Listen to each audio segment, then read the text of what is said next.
They called her Coach Barbie behind her back. For 3 weeks, Riley Santos had endured the snickers and eye rolls from amateur male boxers who couldn't believe the gym hired a woman as a trainer. But what these weekend warriors didn't know was that they were mocking one of the deadliest fighters in UFC history. This story begins at Iron Fist Boxing Gym in downtown Phoenix, a gritty facility where wannabe fighters came to prove themselves against heavy bags and each other. Riley Santos, 29 years old, had been working there for 3 weeks. Standing 5'4" in simple workout clothes, she always kept her long sleeves pulled down during training. To everyone there, she looked like just another fitness enthusiast trying to break into combat sports. But beneath those sleeves lay scars from 23 professional wars. Hands that had choked out champions. A body forged through years of punishment these amateurs couldn't imagine. The gym's crew was led by Tommy "the Hammer" Rodriguez, a 32-year-old construction worker with 6 amateur fights and an oversized ego. "I don't get why boss hired her," Tommy muttered while Riley arranged equipment. "What's some yoga instructor gonna teach us about real fighting?" Marcus Chen, a security guard with professional dreams, nodded. Big Jim Patterson, a 38-year-old truck driver whose 2 amateur fights had gone to his head like cheap whiskey, joined the conversation with authority he hadn't earned. Riley had absorbed every word of these conversations for 3 weeks. Every snicker, every dismissive gesture, every condescending explanation of why she didn't belong in their sacred masculine space. She'd been hired by gym owner Carlos Mendez specifically because of her extensive combat background, but Carlos had agreed to let her reveal her credentials organically. She'd hoped to earn their respect through knowledge and results before her fighting resume became the spectacle. That gentle approach was failing spectacularly. The breaking point came Thursday evening when Riley introduced a training circuit focusing on footwork and defensive positioning. "Tonight we're working on movement patterns for better ring awareness," Riley announced. Tommy stopped wrapping his hands with obvious irritation. "Coach, we came here to learn fighting, not ballet. Can we just hit something?" A chorus of agreement rumbled through the assembled fighters. Riley felt the familiar tightness in her chest, the same sensation she'd experienced before every professional fight, when everything was on the line and backing down wasn't an option. "These movement drills will actually amplify your striking power by optimizing hip rotation and—" Jake Morrison interrupted. "Look, sweetheart, maybe leave fight training to people who've actually been in fights that matter." The gym fell silent. Riley felt every eye waiting for her response. "How many fights have you had, Jake?" Riley asked calmly. "None officially, but I've trained 6 months and know what real fighting looks like." Riley surveyed the room. "You want instruction from someone who understands real violence? Someone tested when everything was at stake." "Exactly right," Tommy said, feeling vindicated. "So let me ask you this," Riley continued, rolling up her sleeves for the first time in 3 weeks, revealing arms cross-hatched with the distinctive scars of professional combat. "What would you say if I told you I've had 23 professional fights?" The room's atmosphere shifted like air pressure before a tornado. "Not boxing," Riley interrupted, her voice cutting through his dismissal like a blade through paper. "Mixed martial arts, Ultimate Fighting Championship." Every conversation died instantly. Tommy stared at her with dawning comprehension and growing horror. "UFC? Like the actual UFC, the cage fighting where people get destroyed?" Riley walked deliberately to her gym bag, pulled out her phone, and held up the screen. The image showed her standing in the center of an octagon, blood streaming down her face, referee raising her hand in victory, while 20,000 people screamed their approval.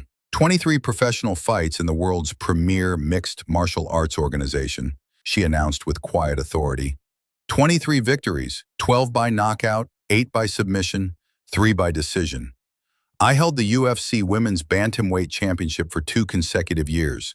Marcus took a stumbling step closer, squinting at the phone screen like it might be a mirage. "Holy shit, you're Riley the Reaper Santos." The nickname hit the room like a physical assault. Even casual MMA fans knew that name, knew the legend, knew the destruction. Big Jim's mouth fell open as realization crashed over him. You're actually her? The woman who submitted Amanda Rodriguez in that brutal third-round war at UFC 247? Riley nodded calmly. Rear naked choke, 2 minutes, 37 seconds into the 3rd round. She never regained consciousness. Tommy collapsed onto a nearby bench as if his legs had forgotten how to function. UFC 251, Riley confirmed. 1st round, 1 minute, 15 seconds. She was unconscious before she hit the canvas. Jake, who had been so confident moments earlier, looked like he wanted to crawl into a hole and die. Why didn't you tell us? Why let us act like complete idiots? Riley put away her phone and looked around at faces now showing a mixture of awe, shame, and genuine terror at how badly they'd misjudged the situation. Because I wanted to see if you could respect knowledge and experience without needing celebrity endorsement, she explained, her voice carrying the weight of someone who'd learned hard lessons about respect. I wanted to know if you were here to learn and improve, or just here to have your fragile egos validated by someone you perceived as inferior. The brutal honesty of her answer hit harder than any physical blow could have landed. Carlos Mendez, who had been listening from his office doorway, chose that moment to address the situation directly. Gentlemen, meet your new head trainer. Riley Santos retired from professional fighting 8 months ago after achieving everything most fighters can only dream about. She came to Phoenix because she wanted to help developing fighters avoid the mistakes that end careers. Tommy stood up slowly and approached Riley with obvious shame weighing down his shoulders. Coach Santos, I owe you an apology that I don't even know how to begin. We were completely inexcusably out of line. Riley studied his face, searching for genuine remorse. She found it mixed with fear and newfound respect. Apologies accepted, she said simply. But understand this. My fighting credentials don't make me automatically right about everything. They just mean I've been tested in ways that most people never will be. If you disagree with my training methods, let's discuss it based on technique and results, not on stupid assumptions about gender or appearance. Marcus stepped forward tentatively. Coach, could you show us some of the actual techniques you used in your championship fights? Real UFC level skills. Riley smiled genuinely for the first time since starting at Iron Fist. That's exactly what I've been trying to do for 3 weeks. Those movement drills you mocked, those are the exact footwork patterns I used to create angles for takedowns and devastating strikes. The breathing techniques you dismissed as yoga, those are methods for managing adrenaline and maintaining focus when someone's trying to separate your head from your shoulders. Jake, still clearly mortified by his earlier behavior, raised his hand like a schoolchild. Could you show us the submission that finished Amanda Rodriguez? I mean, if you're willing. Riley looked around the room and saw something that had been missing for 3 weeks. Genuine hunger for knowledge, real respect for expertise, authentic enthusiasm for learning from someone who had proven herself at the highest level possible. I can do much better than that, she said, her voice warming with the prospect of finally being able to teach properly. I can show you the setup, the execution, the defense, and most importantly, the mental approach that turns techniques into victories. Real fighting isn't just about winning. It's about understanding every aspect of combat so thoroughly that you can adapt to any situation. Over the next 2 hours, Riley demonstrated techniques that these amateur fighters had only seen on television screens. But more valuable than the physical skills, she shared the mental approach that had made her a champion. The importance of patience under pressure, the value of defensive positioning, and the crucial difference between aggression and strategy. Tommy, who had been her harshest critic, became her most attentive student. Coach, when you're in the cage getting hurt, taking damage, how do you keep making smart decisions instead of just panicking? Riley appreciated the thoughtful nature of the question. You practice making crucial decisions when you're already broken. Every training session should push you far beyond your comfort zone, not just physically, but mentally and emotionally.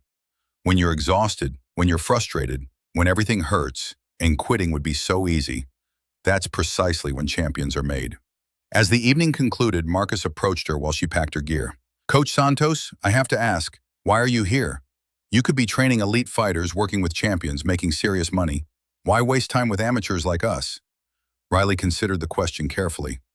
Because professional fighters already know they need to listen and learn. They've been humbled by the sport repeatedly.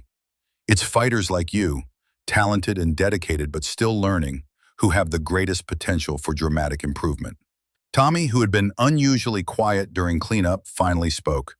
Coach, we wasted 3 weeks acting like complete jerks instead of learning from someone who could transform our fighting. How do we make up for lost time? Riley shouldered her bag and headed toward the exit. Show up tomorrow ready to work harder than you've ever worked in your lives. Leave your egos in the parking lot and bring your willingness to be challenged, corrected, and pushed beyond what you think you can handle. That's how champions are built, not through natural talent alone, but through the humility to keep learning from those who've walked the path before you. Walking out into the warm Phoenix evening, Riley reflected on the lesson that had finally taken place. These men weren't inherently bad people. They were products of a culture that had taught them to judge capabilities based on appearance rather than achievement, to dismiss expertise that didn't match their preconceptions. They had learned that true expertise comes in many unexpected forms, and that the most dangerous opponents are invariably the ones you underestimate. Riley Santos had proven once again that authentic champions aren't just those who can win fights, they're those who can transform doubt into respect, skepticism into enthusiasm, and dangerous assumptions into hard-earned understanding. Sometimes the most important victories happen outside any cage or ring, in moments when we choose to see past our prejudices and recognize excellence wherever it chooses to appear.